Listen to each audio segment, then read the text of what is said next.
market consolidation is it's like, look at it as a musical chair contest. When consolidation starts, there are a lot of dry powder, a lot of buyers, a lot of appetite to acquire. They get critical expertise, and the valuations are the highest. But at the end of the consolidation cycle, music stops and no place is left. So there are very few buyers, multiples collapse.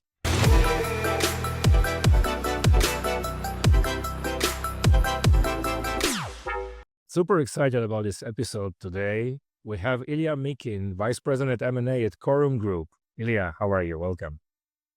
Hi, I'm good to see you. Thanks for having me. Again, great to talk to you. We haven't spoke for a while, and I know that this war in the Middle East disrupt things, how we day-to-day work, but hope the world is becoming safer and quieter, and we can have this great podcast without any interruption. Sure. I mean, this is definitely, I believe we're in the right way, right? To make a world a better place for sure in our region. Yeah. So Ilya, you are a very unique combination of ex-CEO, founder, CEO, exited the company. Today you lead M&A in an M&A advisory firm. Tell us a bit about your background, in our space. Yeah, absolutely. My background initially marketing. I started at large companies like Intel, Unilever for more than 10 years. And then I moved to e-commerce. So I spent more than 10 years in e-commerce on various directorial positions, also marketing and a CEO, and including large companies like iHerb.com, global leader in health and wellness. And also in parallel, I was founder of at startups, at AdTech, MarTech, FinTech startups. And yeah, I'm also as a founder and exited founder. So, and I was again part of M&A teams at Unilever. I went through M&A myself as a founder.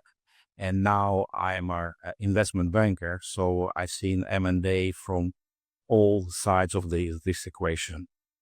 It's again happy to share, what we see at the moment in that sector and with the M&A angle.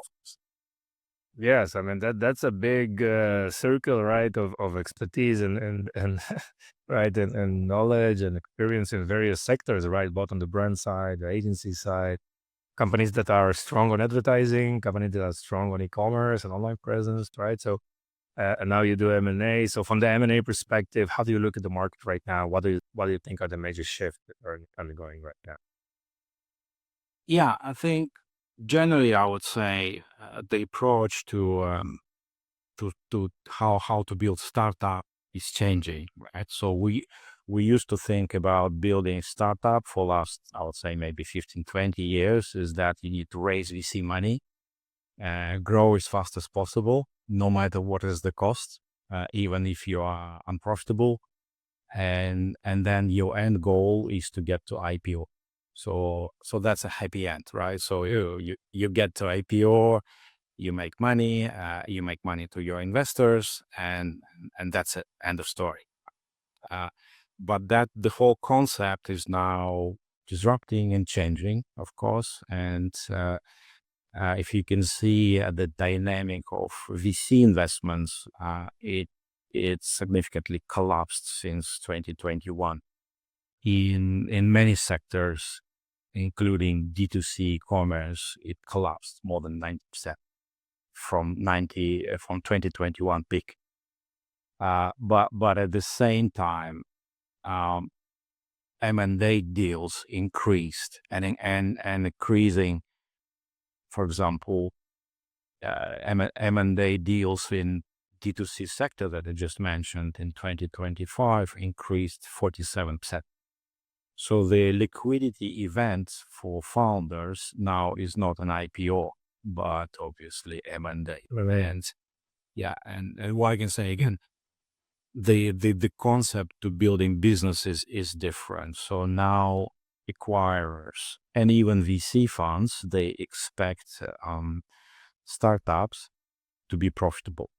And that's so they expect sustainable growth with a profitable business model, with a sticky customer base. So basically build a fundamentally different business. Sure. So yeah, You obviously see brands, right? And also let's say technologies or retail tech technologies, right? In the sector or retail and e-commerce, maybe social aspects or marketing in general. How do you evaluate these companies? Is it any different, these days compared to what it used to be like a few years ago?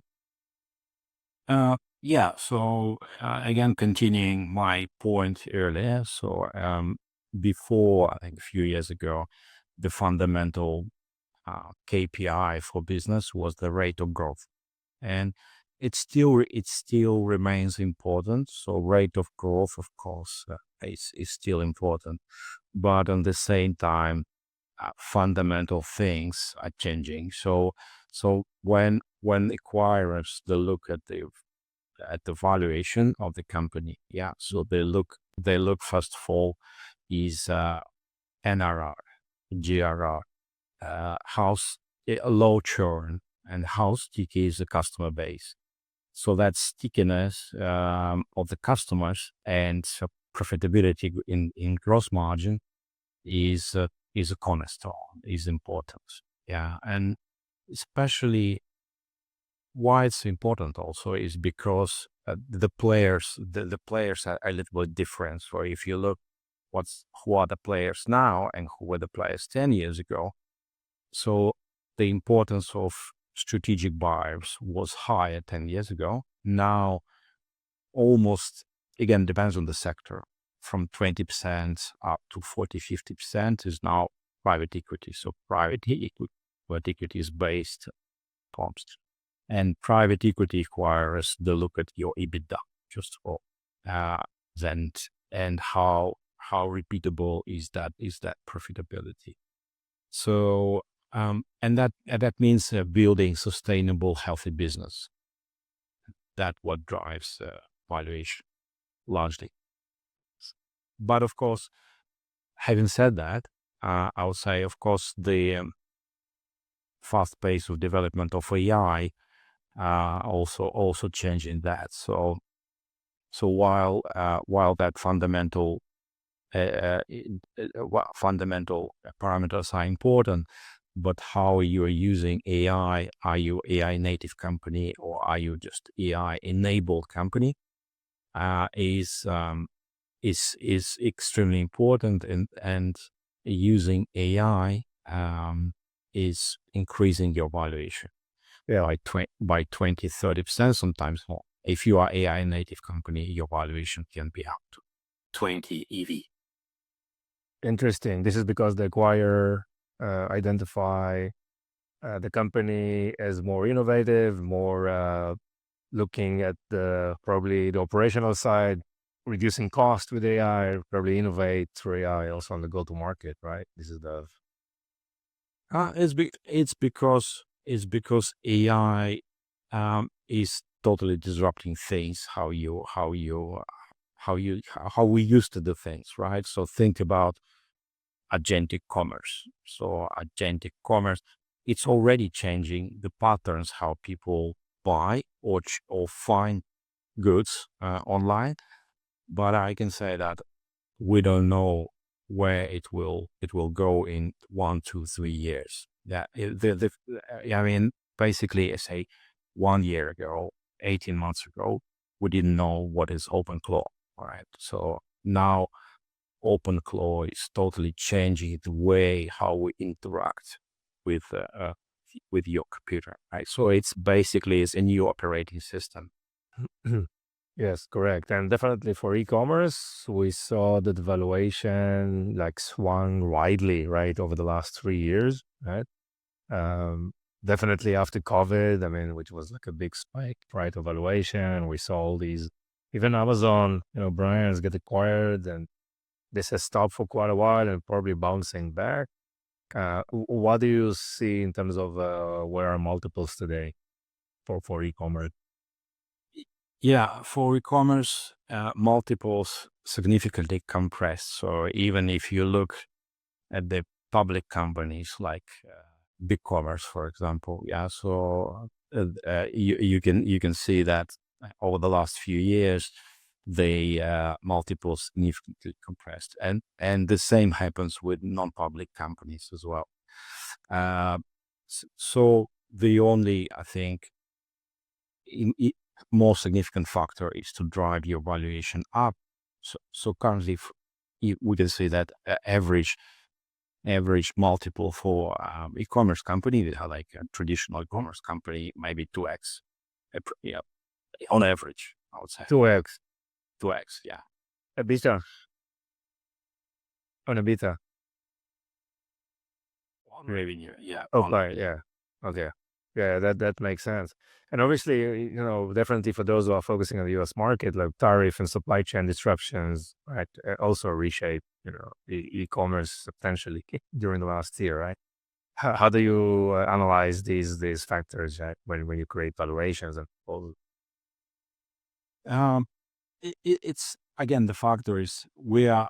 I mean, we are at Corum. We're always on the sell side. So our our mission is to help founders to increase their valuation and provide them with the strategic advice, how they can improve the valuation, how they can improve business model, how they can improve um, they product positioning in the market to increase the valuation. So apply all the possible instruments and factors to increase the valuation. So we look at the business, we evaluate the missing points, we redefine the narrative, how you can position the company.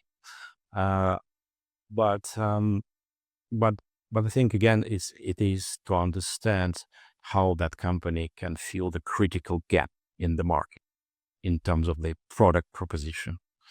In terms of the product itself, the high quality product, but also the relationship with customers, the stickiness of the customer base, the market share, the existing distribution channels, and to find that important the angle that could fill the strategic gap again with the potential buyers. Yeah, because the right timing is important. A lot of things needs to align to make it like a viable hit for. Yeah, again depends on what you do, but in every market sector there is a consolidation window. So always, and I would encourage every startup founder, every company founder, is to watch closely at that consolidation window, because I'll say market consolidation is it's like, look at it as a musical chair contest. So when consolidation starts, there are a lot of dry powder, a lot of buyers, a lot of appetite to acquire. They get critical expertise, and the valuations are the highest. But at the end of the consolidation cycle, music stops and no place is left. So there are very few buyers, multiples collapse, and it means that you can stay again with your company for a few years waiting for another consolidation cycle. So I think not to miss that consolidation and to be in the first quartile of the consolidation window is extremely important if you want to really maximize the outcome from the company you've built. Mm-hmm. Mm-hmm. Yeah, and you also guide those companies through a process to help them, improve some of the fundamentals, and also probably make a very efficient to. Yeah, that's why we take from 4 to 8 weeks for preparation. We really need to understand what's happening with the business, and how can we slightly reposition it, and how we can improve the proposition for the market. So, and that preparation is extremely important, because even some slight changes in the business can improve the valuation by 10, 20%, 30%, which is in many cases significant. Yeah, it's really, really significant. And I mean, for the technology or side of the companies like consumer tech technology, how important is the technology today? Because obviously acquirers evaluate technology, data, grow, team, right? Some of the modes. Well, what's important today for the acquirers for when they're evaluating, consumer tech? Well, yeah, I would again divide it into AI and non-AI. So, and for AI, there are still critical gaps that are extremely important. So the product itself is very important in AI, right? So Mhm. and especially if you hold a critical data set, which is your mode. So not the technology itself, but the proprietary data set is extremely important. For non-AI companies, the product itself, I would say, least important. There are lots of traditional SaaS products out there, but they need to prove their product market fit. I mentioned earlier that almost up to half of the current buyers are private equities and private equities platforms. So that for them, the sweet spot when they are very interested in the company is, I would say, minimum 2-3 million ARR uh, and above. So that's a really, really minimum. And also they're asking for EBITDA like 500,000 at least, like minimum. So as coming to your question, how product technology is important is less important. You can build now the technology with AI tools pretty fast. But what's important is how do you validate your product with the customers, and customers, as I said, are loyal to your product, and but also business model. So it should be SaaS business model, recurring revenue, and that's how you can prove that your technology is sticky and your customers are loyal to you with a low churn. That's the basic concept you need to have in mind. And obviously, the human factor, I mean, you need to have a specialist at the top of every agent or group of agents, right, to take those strategic decisions and make things, in a smarter way. So you mentioned previously around 4 to 8 weeks on preparation. What's next on a process, on a typical M&A process? Yeah. So after the preparation, when we understood the business, we improved the proposition, business model, pricing, whatever it needs to improve. The next step is to build that what we call armor piercing soundbite story. So that's very short, crisp story Mm-hmm. that the buyer should really understand that they like this business, and that narrative and that business story is more important than financials.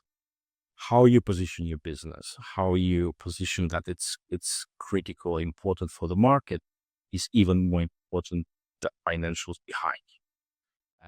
And the buyers, they need to feel that fear of missing out. So if they don't buy you, they don't want their competitor to buy you, and that creates appetite.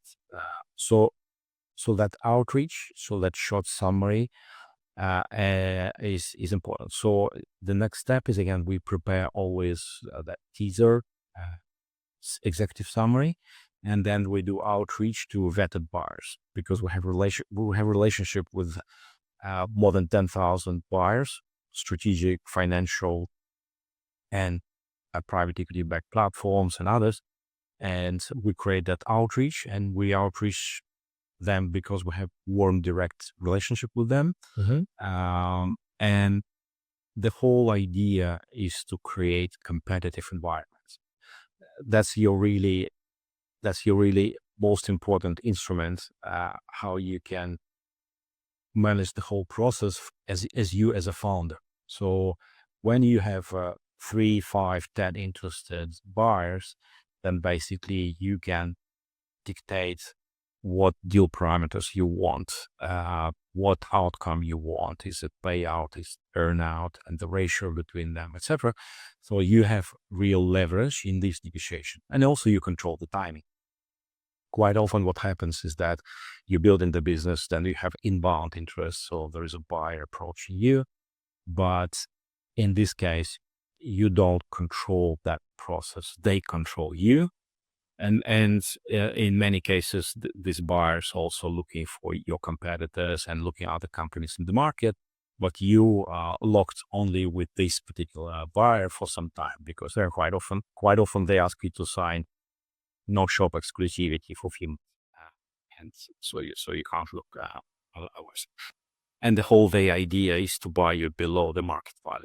So so we help to turn that story, flip that story to founder control process rather than buyer control founder. Nice. I love that definition. Usually this whole process, how long it usually takes?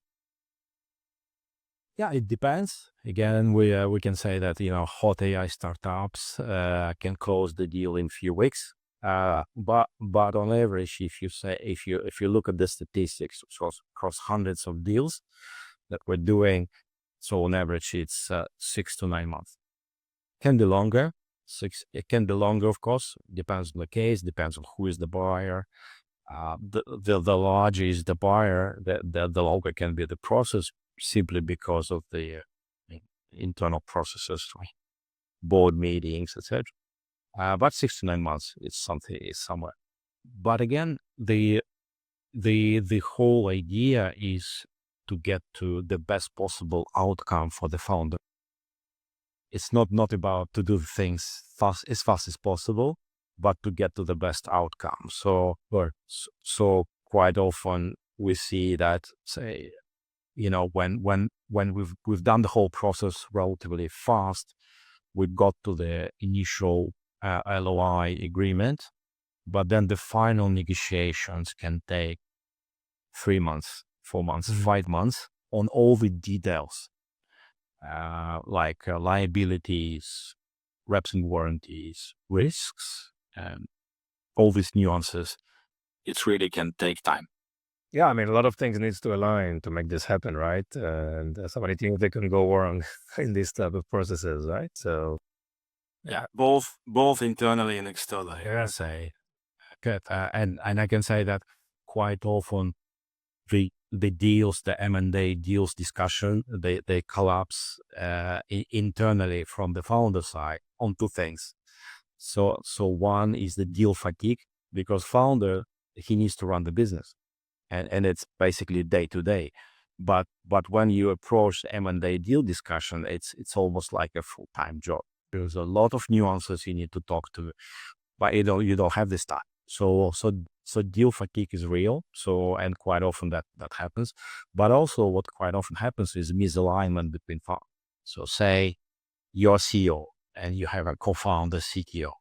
Yeah, and co-founder CTO, then at some point he realizes that if the company is bought, what he's going to do. So at the moment, he's a CTO of a fancy startup. So he's like a king of the hill, but after M&A deal, he will be just IT director in large company. Yeah. And that's a big, I would say, ego challenge. Sure. And so we see, and it's not rare, that's what the CTO co-founders are against M&A deals. So internally, maybe they're not just telling that, but they find reasons not to do it. So, Yeah.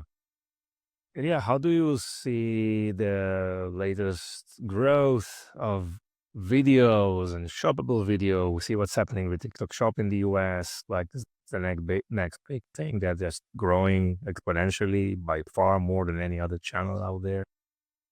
What are your thoughts in terms of shoppable video, live shopping, and those videos that are used to be videos that are just creating brand awareness, and now they are very, very much focused on conversions? yeah, based on what I see and what I observe in development of agentic AI, I personally became even stronger believer in shoppable video. Why? I can explain. Because they, basic staple products, ordinary products, you can buy online via Agent. So if you need to buy a bread, if you need to buy some food, if you need to buy some basic things where you're not emotionally attached, you can buy via Agent. Yep. You can just say to Agent, buy me the cheapest eggs online, and Agent will buy you. But some products are emotional, like fashion, like luxury products, like jewelry, and so these products, they need emotional decision, and shoppable video that create that emotional layer where it's really human to human. So it's where human make decision, and I don't think that agents will replace that emotional e-commerce purchasing. While of course, so basic products will be definitely disrupted, and so I think the way how we approach now UI UX of e-commerce store will definitely change, because agents, they don't need UI UX. They need graphics. They don't need creators. They don't need. They don't need all of that. So they need just a machine readable API data. That's it.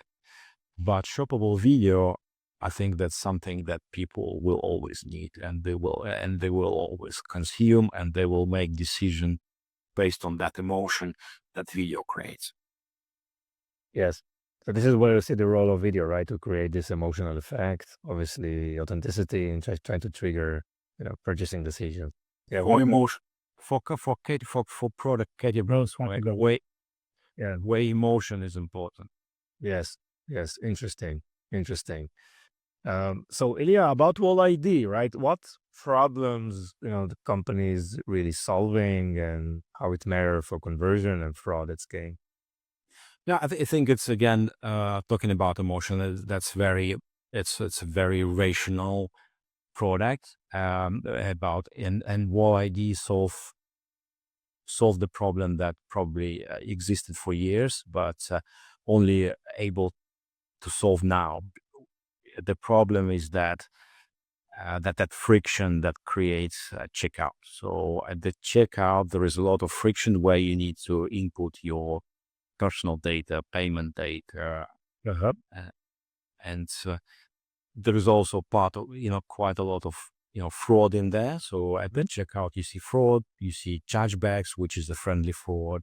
So there are lots of, like friction and all these problems. They create $200 billion annual loss for e-commerce business.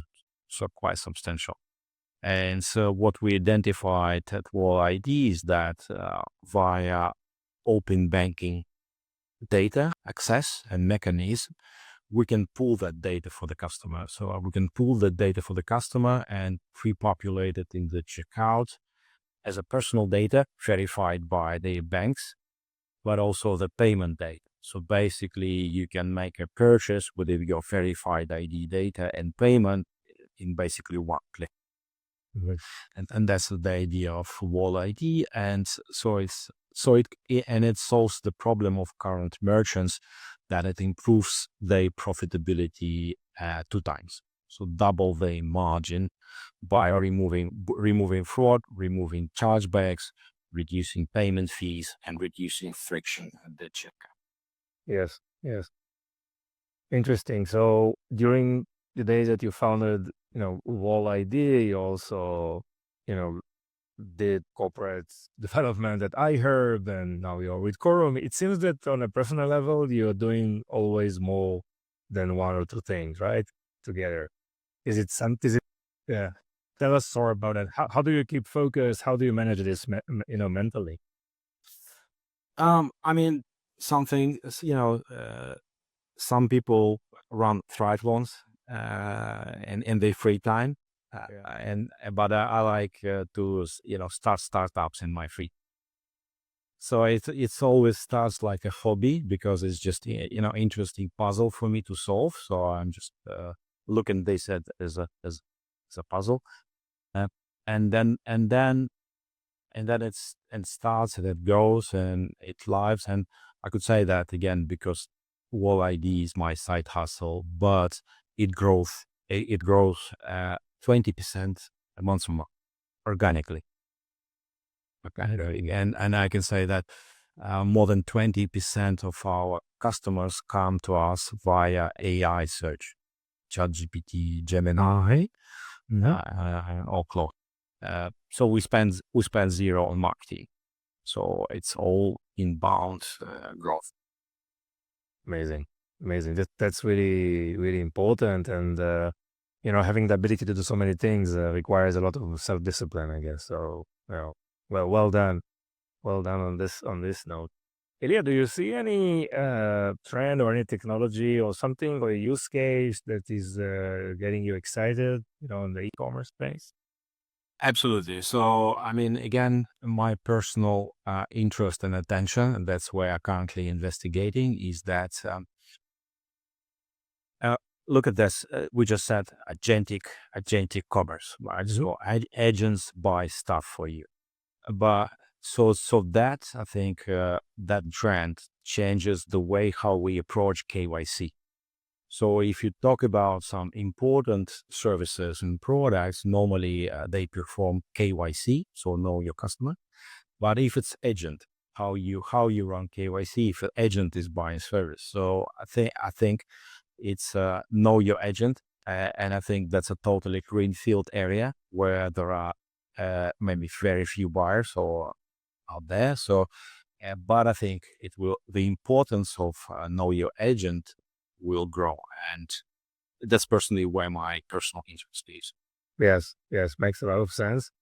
I will not ask you about making a purchase in ChatGPT and all that stuff because no one knows what's going to happen, right? I mean, it's all theories. We see things are changing so fast, right?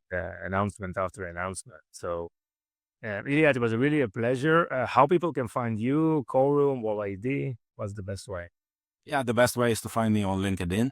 And again, I'd be happy to help with the information, expertise, advice, because it's for me, it's just a interesting puzzle. I'm as a founder, ex-founder, I really like to help people. And that's how I approach basically my work at Quorum, is that I help other founders to exit the business with a maximum outcome for them, because I feel a lot of empathy to people who spend years and years building the business and investing their own passion, energy, lifetime, and they part of their identity into the companies they've built. And I think they deserve to get the maximum outcome out of that, all these efforts, and really be happy about that decision.